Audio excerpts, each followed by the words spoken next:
Preseason's in the books, which means it's time to figure out who is in, who is out of the Minnesota Vikings 53-man roster. It's the Locked On Vikings podcast. You like that on 3, 1, 2, 3, you like it! You are Locked On Vikings, your daily Minnesota Vikings podcast. Part of the Locked On Podcast Network, your team every day. Welcome to the Locked On Vikings podcast, part of the Locked On Podcast Network, your team every day. As always, I am your host, Luke Braun. Let's find some joy today. You can find the Locked On Vikings podcast wherever you find your favorite shows, whether it is a place where you listen to podcasts, just the audio, whether it's SiriusXM or any of those apps. You can also find us on YouTube or Amazon Fire and Roku. If you download the Locked On Minnesota Sports app, you can find Locked On Vikings in there. Today's episode is brought to you by Gametime. Download the Gametime app, create an account, and use code LOCKEDONNFL for $20 off of your first purchase. Last-minute tickets, lowest price guaranteed. Thanks so much to those of you who do listen to this show every single day. My hashtag everydayers. I appreciate y'all so much. Let's do a 53-man roster thing. I know I said I would do this on Tuesday. I figured, you know what? There's no better way to recap the preseason game, which every insight from it is pursuant to the 53-man roster. So let's just go for that, and then we can, compare things as they happen. Have a Twitter Tuesday in there as well. So let's go through this. Look, we need 25 on offense, 25 on defense, and 3 on special teams, right? That makes your 53. Of course, the 3 on special teams are pretty set. Joseph, Ryan Wright, Andrew DePaula. That's not going anywhere. 25 and 25 is going to be hard. So I think the way this is going to go is I'm going to tell you all the guys I would like to keep. And then we'll have to find ways to get that down, to pare that down to 53. I have a feeling I'm going to end up over 53. So let's just go through it, see where we end up. So I have, of course, 3 quarterbacks. I think maybe the biggest thing from the Arizona preseason game was Jarrid Hall playing the whole game. How'd he do? I thought he did great. A couple of blemishes on that really prevent me from getting too excited about it, which are a pretty rough interception in the fourth quarter, and then during a fourth quarter 2-minute drive attempt, it was 4th and 9. He scrambles out, finds Ben Sims on a beautiful sideline throw. It was a phenomenal play, very vintage BYU Jarrid Hall, but he was over the line of scrimmage and it didn't count. It just sucks. That is such a bummer. Those two things kind of weigh on my mind on what was otherwise a pretty nice day. Great 2-minute drill at the end of the half, and it seemed like he proved to me that when it isn't just rollouts and designed quick game and kind of easy stuff, that he can still function. And that's really important in terms of a step in his development. We don't need anything from him this year. And I think he's ultimately just going to be the scout team QB. He's just going to be simulating Justin Fields and Jordan Love all year. And that's fine. You can learn a lot that way. And then we'll kind of come back at this next year when, as it stands right now, both Cousins and Nick Mullins are slated to be free agents. He's the only quarterback we have under contract for 2024. So we don't need him. We don't need anything more than that from him right now. We'll need more from him next year, and we'll see. That's going to be the last we see of him until next year. So we'll see what kind of development he can get in a year. All that said, a third QB is absolutely being kept here. Jarrid Hall would have had to have been like a Kellen Mond-sized disaster to be cut here, and he's not even close to that. Plus, Kevin O'Connell said after the game that there was that, the new rules make it easier for us to keep 3, and kind of hinted at it. I think it's a pretty easy prediction. By the way, this is a projection, not an opinion. This is not necessarily what I would do. This one's pretty easy, but this is me trying to predict the Vikings, not just say what I want. Because who cares what I want? I'm just a podcaster. I'm trying to predict what the team will do. Running back is a tough one. So I wanted to keep all 5 running backs. We kept 5 running backs last year. So Madison, Ty Chandler, I think, has the running back 2 job. Kene Nwangwu, whatever you get out of him. And I think Dwayne McBride, one of the other kind of stories of that Arizona game was, did he do enough? And I think he did. I think he read with authority. He was correct. He was intentional about it, and he didn't hesitate. That's all I really needed to see. And in terms of whatever stats that puts together, he's only ever going to be one piece of that puzzle, so it's hard to separate. But what I saw was enough burst through the hole and picking the right gaps and not misreading things that I think that makes the team. Can we keep him is going to be another question, but for now I'm going to put him on there. And the other interesting thing is Kene Nwangwu, who I don't know if he's going to be ready to start the season, so we might have some IR things to do. We'll put a pin in that, and if we need to create a roster spot, that might be a way to do it. At wide receiver, we have obviously Jefferson Osborne Addison. I think Jalen Naylor could have actually played a little bit. I believe it was... No, those were different people, but I believe that he could have played in the preseason. He did participate in joint practices at least. And it's pretty clear that he's wide receiver 4 the way the team has talked about it. And then you have this Rager-Powell thing. Now, Rager and Powell, I thought were competing for one roster spot. Who's the punt returner and the wide receiver 5? But hey, Rager is special teams punt gunner, and Powell, I think, has won the punt return job. Interestingly, Brandon Powell did not suit up for this game. So 5 receivers didn't suit up for the game. And they were all ostensibly healthy scratches. That kind of tells me those 5 guys are on the team, and Jalen Rager had to kind of prove it. And I think he's had a good enough preseason where I'm going to try to keep him. I think he's done enough. And I think the trendy thing was to have him on. I don't think I had him on my initial roster projection, but I'm putting him on it now because I just think he's done enough. That brings me to tight end, where we've got another weird situation where you have Hockenson, Josh Oliver, Johnny Munt. Those guys haven't even been playing in the preseason. Kevin O'Connell called Johnny Munt the best tight end 3 in the league, which is a really funny thing to say. And then you have Nick Muse as the 4th guy. Again, I've got 5 running backs, 6 receivers, 4 tight ends, and 3 quarterbacks. This is way too much, right? Something's got to give here, but we'll put Nick Muse down right now. I think Nick Muse has been relatively inconsistent, but that means that there are ups to go with the downs. So it's a difficult guy to put to cut, but it's also a difficult guy to keep over somebody who's had a more inarguably good preseason. That's the other thing. So I'll put him in the roster for now, but I have a feeling I might have to make a tough decision on him later. That brings me to the offensive line, which is, of course, you have your top 5, Darisaw, Cleveland, Bradbury, Ingram, and Brian O'Neill. Brian O'Neill, no PUP, no IR, none of that weird stuff going down. But then you have, I would say, 5 interesting names for the backup O-line, the second team O-line. Blake Brandel, Austin Schlottman, and Vidarian Lowe. As bad as the second team O-line has been, I think for my money, those 3 guys have done enough. Blake Brandel didn't even play in the last preseason game. He's a shoo-in. Vidarian Lowe played like 1 quarter and came out. And I think Austin Schlottman is just far and away the best backup center. Maybe they go get another guy to replace him or something. I could see that, but I'm not going to predict it. And then the other 2 names are Oli Udoh, who I think has had a dreadful preseason. He's been outplayed by Vidarian Lowe. And that's not just my opinion. Vidarian Lowe exited the last preseason game before Oli Udoh did, which I think is a signal there. And then you have, unless Vidarian Lowe suffered an injury we don't know about or something. And then you have Chris Reed. So Chris Reed has been on the non-football injury list all preseason. I think he just stays there. He won't count against the roster. There's sort of an IR thing that can happen there. I don't know at all how serious that injury is, but I have a feeling it's more serious than they let on when they told us, oh, we hope to have him back soon at the outset of camp. It's been like a month. So I have a feeling it's a little more serious than they let on there. So I'm going to put Chris Reed on NFI. That kind of helps with one of these things. So we're down to 9 offensive linemen if I keep Oli Udoh. Thing about Oli Udoh is I think if it were just down to did he play well enough to make a roster, I think the answer is no. He's been outplayed by Lowe, right? So Lowe is going to be your swing tackle, and Vidarian Lowe has played both left and right tackle. Both Oli Udoh and Vidarian Lowe were playing left tackle and right tackle. Same with Blake Brandel at guard. He's played left guard, he's played right guard.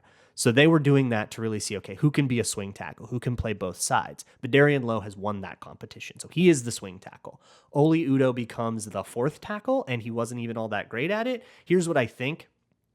I think all that tackle shuffling the Vikings did with Bobby Evans and Chiga Korafor and Christian DeLorio coming in, Jarrid Williams, like all these guys that they brought in were trying to resolve this issue. Who is going to be our tackle for? I don't think it's Oli Udoh. I think it's somebody else. I think it's somebody not on the team right now. Maybe it's a tackle guard hybrid guy too. Like Dalton Reisner's an interesting name, although there's the money's harder there. But somebody who probably is getting cut this week is going to be that guy. So that might be the way that this goes, but you can't necessarily cut Oli Udoh because of the contract that he's on. So he's on a really weird contract thing. That is a 4-year qualifying contract. It's like a thing you can do once a year with a 4-year player where you can sign him to a contract that counts as the veteran minimum against the salary cap, but he can take home up to like $2.5 million. So he's getting paid more than he counts for against the salary cap. But if you cut him, then everything that he gets paid becomes dead cap. So he's more expensive off the roster than on it. But what can happen is I believe you can trade that contract, and that entire contract will move to his new team with him. So the Vikings wouldn't take on any dead cap except for whatever is given to him as a bonus, which I don't know what that number is off the top of my head, but it sort of would be like a Jesse Davis situation where, hey, for a 2026 conditional 7th on a condition that'll never be met, we'll give you Oli Udoh and his whole contract. And really, we're just kind of asking you to take on the cap, which would be good for a team that is, not really interested in competing right now, but maybe later, like somebody like perhaps even the Arizona Cardinals, teams that are sort of in the middle of rebuilds that, we will sort of Houston, Indianapolis, teams that might have a little bit of time and of course cap to spare. That is sort of a way of pseudo cutting the player. That's exactly what the Vikings did with Jesse Davis. And it allows us to to save another spot. And then what that means though is we only have 8 O-line, and I'm not quite comfortable with that, so I'm going to bring in that free agent. That free agent spot, carving that out is going to be important because somebody's going to need that spot for the first day, probably if we do the Kene Nwangwu IR thing. But that's the O-line right now. So if I do that, and I've got 9 O-linemen, including the free agent, 4 tight ends, 6 wide receivers, 5 running backs, 3 quarterbacks, it puts me at 27 on offense. That's possibly going to be a problem, but we'll get back to it later. Let's do the defense first. And before we even do that, I'd like to talk to you about fantasy draft season. So if you haven't already had your home fantasy or office fantasy draft or however many fantasy drafts you're planning on doing, a great practice run would be a best ball at Underdog Fantasy. Try it out. A best ball is one live snake draft. There's no waivers, there's no trades, there's no season-long commitment. It's just one snake draft and you let it ride, and you'll even have your lineup set for you. Underdog sets your lineup for you every week, so it's very much a fire and forget, see how well you can do in a draft, and it's a pretty cool contest that is worth $15 million. It's the largest fantasy football contest of all time. They did it last year. The winner drafted their team in July, so get on it. And this year, the winner gets $3 million of that $15 million prize pool. Underdog's Best Ball Mania Tournament is what it is. So go to underdogfantasy.com, or you can find them in the App Store, and sign up with the promo code LOCKEDON to get your first deposit doubled up to $100. That's Underdog Fantasy, promo code LOCKEDON. Thanks again to those of you who listen to this show every single day, my hashtag everydayers. Sound off if you can. Let's move on to the defense here. The defense is particularly difficult because just about every position but inside linebacker, I want to keep one more guy than is usual to keep. So, for example, the interior D-line, right? Guys like your Harrison Phillips and your Dean Lowrys. I would like to keep 6 people on that group. And honestly, you could look at their page and their roster right now. There's like 9 guys there that you could feasibly put on a roster. Somebody like Ross Blacklock, who I don't have in my roster prediction, but like if he were on your roster, if he were your 6th D lineman, you wouldn't really blink at it. Somebody like Esezio Tomowo, who I couldn't find room for. All of those types of guys. Here's what I do have. I've got, of course, Harrison Phillips, Dean Lowry, Kyrie's Tonga, Jaquelin Roy.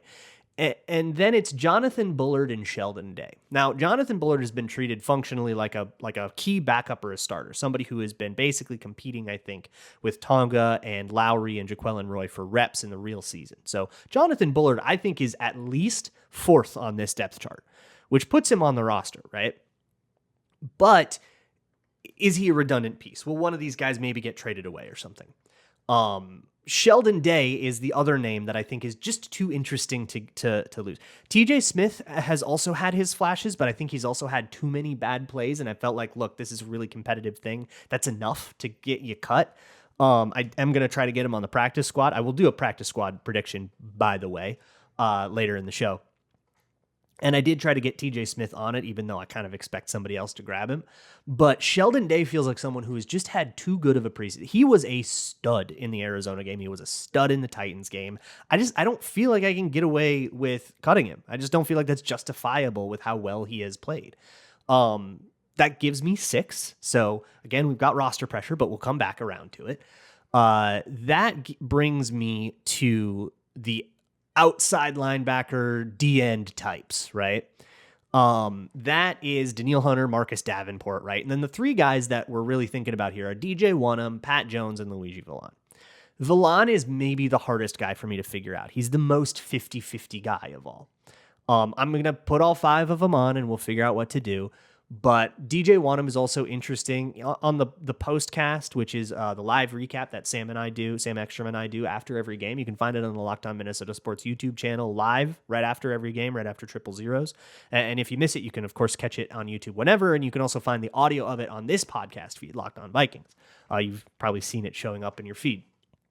But on that, I said, hey, maybe DJ Wonnum's a tradable asset with how well Luigi Villon played and how I'm really happy with how Pat Jones played. Maybe we don't need him, right? And that might be somebody you could get real capital for because he's functionally treated as a real starter. And I could see teams where he would start on. So maybe you could get something there. But I think because they haven't played him at all in the preseason and therefore he hasn't been showcased, they might have undermined that a little bit. And I might be misinterpreting their plan. So I'm going to give up on that and say no trades for DJ Wonnum. We'll just put him on the roster.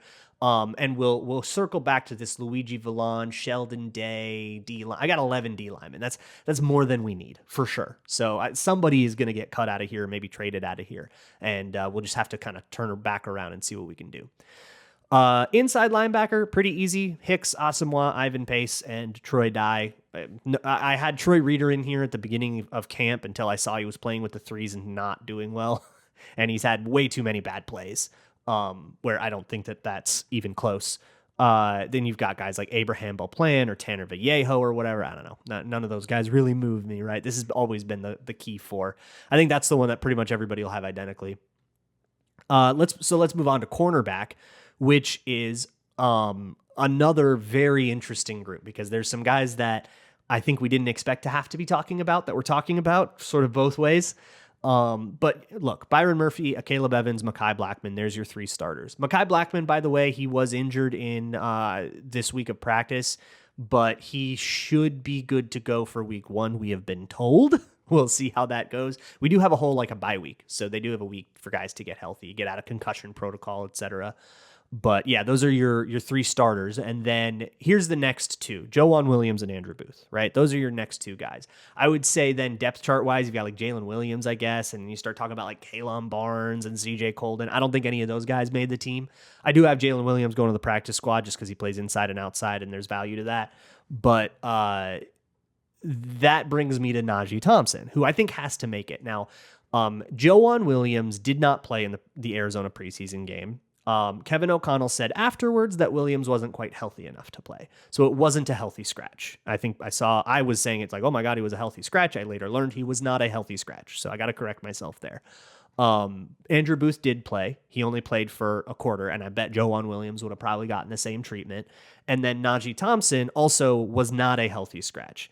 Asezio Tomowo, also not a healthy scratch, which really sucks for him because I think he could have had a chance to really break into this for me if he had a good Arizona game, but he couldn't play.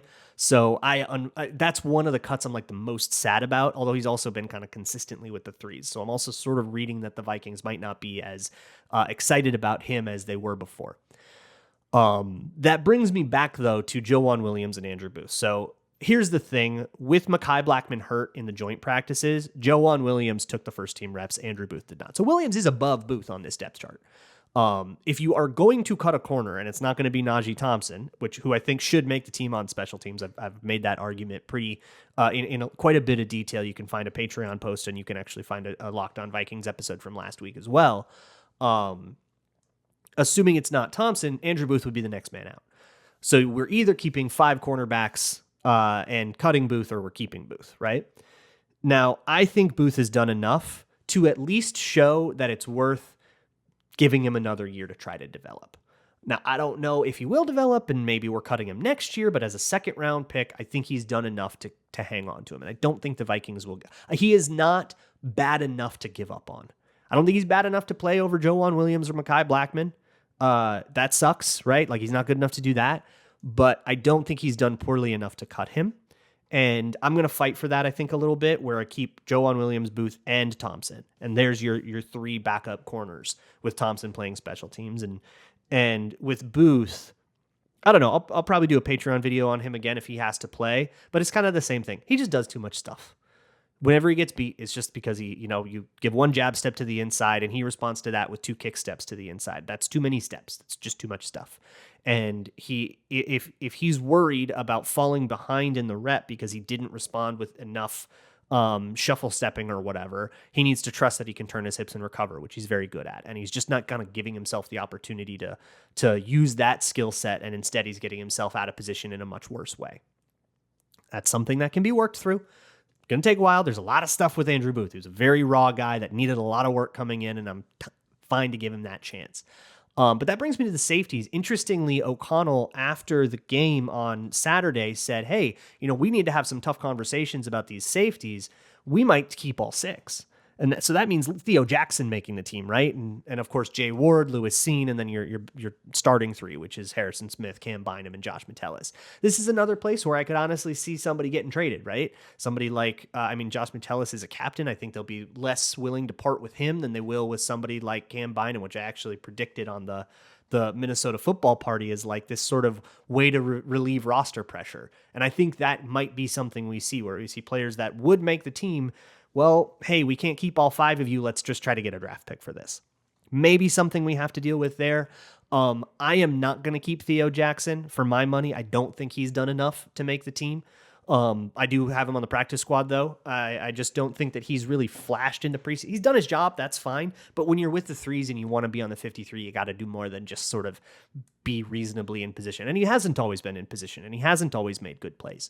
So I just don't think he's been consistent enough. So my safeties are Smith, Bynum, Metellus, Lewis Seen, and Jay Ward. Special teams is pretty easy for whatever it's worth. I think Brandon Powell's won the punt return job. I'm giving the kick return job to Wongwu, and I think McBride will do it when Wongwu's not in. Or maybe we give that to Rager or Powell or whatever. I don't know what'll happen. Maybe even Najee Thompson. I think he's returned before. But the gunner jobs, of course, you have Thompson. That's how he's making the team. And I think Rager is the other one, which is part of why I'm more comfortable rostering him. But if we do all this, if I have all of these guys in, right, I've got Jonathan Bullard, I've got, Luigi Villon, I've got Nick Muse. I think I'm at 56 here. Kene Wongwu and Dwayne McBride and all these guys, I'm chilling at, I think, 56, which is pretty rough. So I've got some work to do. And plus I want to go over a practice squad. So I will do that right after I talk to you about buying tickets, which is a nightmare. Of course, look, if you've ever tried to go to a Vikings game, if you've ever been like on a Saturday night, hey, our plans just got canceled for Sunday. Let's see if we can't get tickets to the Vikings game. It's like super hard, right? And everything's marked up to heck at the last minute. Don't deal with that. Go to Gametime instead. Gametime has flash sales. They've got last minute tickets, and they will have images of seat views, so you're not getting duped on getting a seat behind a pillar or something like that. And they have a lowest price guarantee. That means if you find the same section in the same row for a lower price, Gametime will refund you 110%. They'll actually give you a little bit extra for your trouble too. You can get more than just football games too. You get Twins games, Timberwolves games, any other baseball or basketball team, as well as concerts, theater, you name it. So snag the tickets without the stress with Gametime. Download the Gametime app, create an account, and use code LOCKEDONNFL for $20 off of your first purchase. Terms apply. Again, create an account and redeem code LOCKEDONNFL for $20 off. Download Gametime today. Last minute tickets, lowest price, guaranteed. All right, we got some work to do, everybody. Thanks again for listening to the Locked On Vikings podcast. So I'm at 56 right now, so I need to get rid of 3 players on this particular simulation. Now, I kind of knew that I was going to do this, but the first thing I'm going to do is get rid of Kene Wongwu. Not by cutting him, but by putting him on IR. Now, the way that has to work is that, so Tuesday is cut down day, right? To be put on the kind of IR where you can come back in 3 weeks, and that's what I'm doing with Wongwu. He can come back in 3 weeks. So this is just the initial roster. And if I put Kene Wongwu on IR right now, that ends his season. And I'm not doing that. I'm doing the one where he can come back, but he won't count toward the roster for the first 3 weeks, but he has to be on your 53-man roster on the first day for at least one day to do that. So he's got to be on Tuesday, and then on Wednesday, I can move him to IR and sign that free agent that's replacing Oli Udoh that I want. So on cut down day, I'll trade away Oli Udoh. I'll roster Kene Nwangwu, and then I'll move him to IR on Wednesday and sign a guy, right? So then Kene Nwangwu and that free agent O-line are kind of occupying the same roster spot. I got a 2-for-1 in a way doing that. And I don't know what his injury is or if it's even that serious. If it is an injury that, if he's healthy from that injury, or if he's healthy after week 1 and would be ready for week 2, he can actually try to get waived with an injury settlement and go to a team that'll play him, So there is some risk to that, and I'm sort of guessing at the severity of that injury. So if I've guessed wrong there, then I guess that's my bad. But either way, that frees up one roster spot. And then here's the other thing I've got to do here. I'm going to try to trade one of these guys off the D-line. And I was thinking about who that should be. I thought it would be Wanham, but because I got to take that back. So I'm looking at this and I'm thinking, Sheldon Day I've got in here, but he's done enough to make the team, but I don't think he's done enough to be a trade asset. Jonathan Bullard has done enough, I think, to be a trade asset. And he's also been treated something like a valuable piece. So we've kind of, I think, struck a middle ground with him on showcasing enough so a team will be interested, but also sort of treating him as though we value him very highly, and so we can get something for him. So, I mean, it'll be a day 3 pick. It's not going to be anything crazy, but I'm going to trade Jonathan. I'm not going to cut him. I think he's made a 53-man roster, but I'm going to start taking calls, right? And I'll take calls about anybody. Pat Jones, if it's Pat Jones, I'll take the call about him. I'll take the call about Bullard. I'll take the call about Tonga, Lowry. Like, I'll take calls about any of these guys on O-line, on the D-line that aren't like Danielle Hunter and Harrison Phillips. Anybody else, I think, is a tradable piece, and I'm going to trade one of them. I'll use Jonathan Bullard as my stand-in, but if I'm going to really be honest about my prediction, is someone gets traded, right? I think I've got a couple guys getting traded here now, and I think that that's the way Kwesi's going to do this. It's a sneaky way of getting a roster spot back without actually having to make a decision on anyone or getting more information, right? Because, hey, am I keeping Jonathan Bullard or Sheldon Day might be a difficult evaluation to make, but if one of them is going to get you a draft pick and one of them you cut and you don't get anything, that becomes an easier decision. So we'll go there.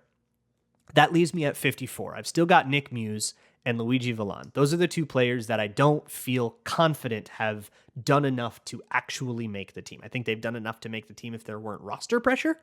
If I were at 53, I'd be great. But those are two guys for one spot, and I think I just have to pick one. And thinking through it, I think Nick Muse has just been a little more inconsistent. So I'm going to try to sneak Nick Muse onto the practice squad. I'm going to keep Luigi Villon. I think he's just been a little more consistent, and that's what it is. Just a few more bad plays that I can remember top of mind from Nick Muse. And I'm going to try to put him on the practice squad. If he doesn't make it to the practice squad, I'm bringing in another tight end anyways, so we'll call that an earmarked spot. And that's going to be how the practice squad works. So I'm at 53 now. So here's the practice squad that I have done. I am assuming everybody makes it through waivers. If any of them don't make it through waivers, I will replace them with either the next guy on the depth chart or with, somebody else that got cut from somewhere else. A lot of times your practice squad, 4 of them are guys that weren't even with the team in camp. So whatever, right? So I'm going to start with Aaron Dykes. I wanted one running back on the practice squad, and it was either Dykes or Abram Smith. I think for my money, Abram Smith has been outplayed by Aaron Dykes. I think Dykes has been a little bit more consistent reading and a little bit more bursty. I think Abram Smith has actually misread a lot of plays. I've not been happy with him. Wide receiver wise, this is really hard because you have Tristan Jackson, Lucky Jackson, Blake Prohl, Thayer Thomas, and all these guys. I am not a fan of Thayer Thomas. I know his routes are really cool and he gets really, really open in like one-on-ones and stuff. But when you actually got to the games, you can kind of get the sense for just how much that speed held things back and how he just wasn't at his landmarks in time. And I just don't think that is something I want in the building more than I want somebody like Lucky or Tristan Jackson. So I'm keeping the 2 Jacksons. And Blake Prohl, I'm sorry, dude. Too many drops in the preseason. He had another rough one in Arizona. It's just too many of those problems. So I am keeping Tristan and Lucky Jackson. I think those are my 7th, 8th guys in the wide receiver room. And if anybody goes down there, the guys I'm going to start elevating. I think Tristan Jackson is a lock on this. And I think Lucky Jackson is the one that I'm doing a hot take. That if I had to predict, maybe that's Blake Prohl, but I just haven't been happy with Blake Prohl. So I'm going this way. I do have Nick Muse, or call it Nick Muse, or a spot on the practice squad carved out for a tight end, as well as Ben Sims. So I have 2 tight end practice squad slots. And I think with the amount of 12 personnel that they're doing, if I'm not going to keep 4 on the active roster, I need 2 on the practice squad because I cannot have a world where I've only got 2 active tight ends that have been with the team, right? I need people with experience on the team and with comfort with the calls and all of that. That's 5. Number 6 is Josh Sokol. I think he hasn't done enough to like beat Schlotman for me, but I think he's done enough to be, a practice squad center that can, get elevated in an emergency. And Alon Ali. I don't think Alon Ali I think he's given up quite a bit, but he's been the second team guard all camp. So I got to kind of respect that and say, okay, well, the Vikings clearly like this guy. So I'm doing it. In a way that I like Lucky Jackson and Blake Prohl have been snapping together. They've been repping together on the same side of the same formations. So I can sort of just make a judgment call there. But with Alon Ali, plus like Jack Snyder's been worse. Like all these other guards have been worse. And then I'm actually just going to carve out a spot for another tackle. Again, with all this Christian Delorio, I think he's been horrible. I think Jarrid Williams, he's played only the fourth quarter of games. Those guys don't really move me at all. Chiga Korafor got cut. Bobby Evans got cut. They've been cycling through tackles like crazy. I think they're trying to find someone that can either be on the bottom of their roster or the bottom of their practice squad. And I don't think they've found that guy. I think there's 2 tackles coming into the organization, 1 onto the practice squad, 1 onto the roster with the way this has gone. Again, another one that, hey, TJ Smith, you're on the practice squad, but if you get poached, you get poached. Same with Esezi Otomowo. I kind of don't expect them to make it, but hey, then I've got just a spot carved out for someone at the same position. Benton Whitley, who has outplayed Andre Carter. I got both of them on here. But I think Benton Whitley, he's been snapping and playing better than Andre Carter. Snapping above and playing above Andre Carter. Andre Carter just doesn't do it for me at all. There's no pass rush plan. He doesn't have the power to just bull rush every time, but that's what he does. He doesn't have that same quick twitch stuff we saw in college. Or at least it doesn't look as impressive when it's up against other professional athletes. Maybe at Army and against Coastal Carolina, it looked a little better, right? He needs to just reshape his body. And we knew that about him, right? I think it was delusional to think that he was just going to come in and be like a rotational level NFL player right off the bat. You had to know where his body was at and that's going to take time to resculpt. And he has that time. He's on the practice squad. The money consideration, I know he got like $300,000 on the practice squad. If he makes practice squad money, so let's say you cut him and that becomes dead cap. If he makes, say, a $300,000 practice squad salary or whatever the number is, but let's keep it easy. Let's say it's $300,000. If he makes $300,000 on the practice squad, that actually offsets that dead cap. So now he's just making $300,000. He costs $300,000. It doesn't. It's not like a double jeopardy thing where if you pay him, if you cut him and you get $300 of dead cap, and then you pay him $200, he is not a $500,000 cap hit. He would be in that case a $300,000 cap hit, $1,000 of which is not going anywhere. So that money basically said, we'll guarantee you a practice squad slot. And if you want to make the team, you can make the team. But if you can make the team, we'll put you on the team, but we don't really expect you to. And here's a spot on the scout team. We're going to lock you in the weight room and let's see what we got next year. So that's going to be the Andre Carter thing. If someone wants to claim that on waivers, they're welcome to, but I think that's a really long project with a fairly small pot of gold at the end of the rainbow. So I don't know. I'm not really scared of losing that to another team. If somebody else wants to take that on, they can. Linebacker wise, so I think Troy Reeder is the easy call here for the practice squad, but I kind of want to stick with Vallejo. He's a special team type in a way that Troy Reeder is not. Like Vallejo's like known for special teams a little bit more, and that feels like something, if somebody gets hurt and I have to call a guy up, it feels like special teams is more likely to like feel that blow, and I want to be able to sort of soften that blow. And I also just think Troy Reeder's had a really poor preseason. So that's part of me kind of expressing that opinion. I already talked about Jalen Williams and I've got Theo Jackson. Kind of same thing. If he gets poached, I'll bring someone else in. That's fine. That puts me at 15. I didn't really have a 16th guy I was like particularly excited about putting on the practice squad. Obviously somebody like Oli Udoh or Bullard or whatever, if you end up cutting them and you want to put them back, like sure. But really, I don't know, a kicker? This is nice to have. So I kind of said, I don't know, a kicker? Like, sure, put a kicker on as the 16th guy. And there it is. So tomorrow, let's answer some questions. I'll get it out. It'll be in the morning before cut down day. And then tomorrow is cut down day. Wednesday, we'll recap cut down day. And then it's starting to get ready for the Bucks, who we will play. We have a bye week, so everybody has a bye week, and then next Sunday is the game against the Bucs. So we're getting there, everybody. Get excited. I'll see y'all tomorrow, and as always, Skull.